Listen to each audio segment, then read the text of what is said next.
लखनऊ के बाद अब कानपुर के 10 स्कूलों को मिली बम से उड़ाने की धमकी, रूसी सवर से जुड़ा है ईमेल।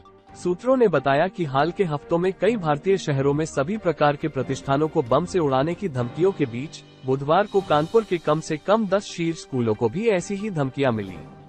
स्कूलों को कथित तौर पर एक ईमेल के माध्यम से धमकी मिली है जो एक रूसी सवर से जुड़ा था, ठीक उसी तरह जैसे इस महीने की शुरुआत में दिल्ली के अहमदाबाद के मामले में मिला था। भारत ने बाढ़ प्रभावित केन्या को राहत सामग्री की दूसरी खेप भेजी। भारत ने केन्या के बाढ़ प्रभावित लोगों के लिए मंगलवार को 40 टन दवाओं और अन्य आपूर्तियों समेत राहत सामग्री की नई खेप भेजी। मानवीय सहायता और आपदा राहत HADR की यह खेप सेना के एक परिवहन विमान में अफ्रीकी देश के लिए रवाना की गई। विदेश मंत्री S जयशंकर ने सोशल मीडिया मंच X पर लिखा, बाढ़ पीड़ितों की सहायता के लिए 40 टन दवाओं, चिकित्सा आपूर्ति और अन्य उपकरणों से युक्त HADR सामग्री की दूसरी खेप केन्या के लिए रवाना हो गई है। सूरज पर 4 दिनों में 3 बड़े धमाके, इसरो के आदित्य L1 ने कैप्चर की भयावह सौर लहर की तस्वीरें। इसरो ने हाल ही में सौर विस्फोट की घटनाओं को कैप्चर किया है। इसरो के मुताबिक भारत और उसके आसपास का इलाका इस सौर तूफान की चपेट में नहीं आया है। इसरो के आदित्य L1 के अलावा चंद्रयान 2 ने भी इस तूफान को कैप्चर किया है। इन लहरों का ज्यादातर असर अमेरिकी और प्रशांत महासागर के ऊपरी इलाकों में देखने को मिलेगा। जयशंकर ने कहा, देश की सुरक्षा की अनदेखी मंजूर नहीं, चीन से लगी सीमा पर सैनिकों की तैनाती असामान्य। विदेश मंत्री S जयशंकर ने मंगलवार को कहा कि चीन से लगी वास्तविक नियंत्रण रेखा लैक पर सैनिकों की तैनाती असामान्य है और देश की सुरक्षा की अनदेखी नहीं की जानी चाहिए।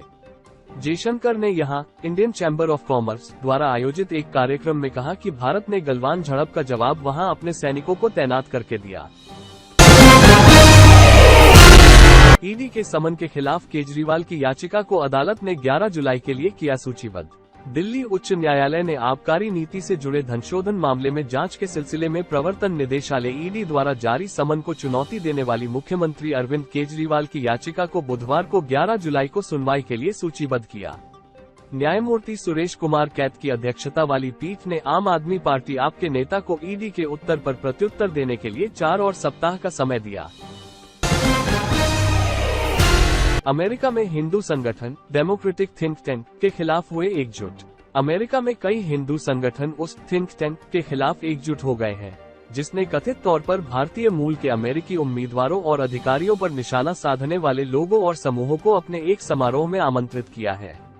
Think tank Indian American impact द्वारा आयोजित 2 दिवसीय कार्यक्रम देसीज डिसाइड बुधवार से शुरू हो रहा है।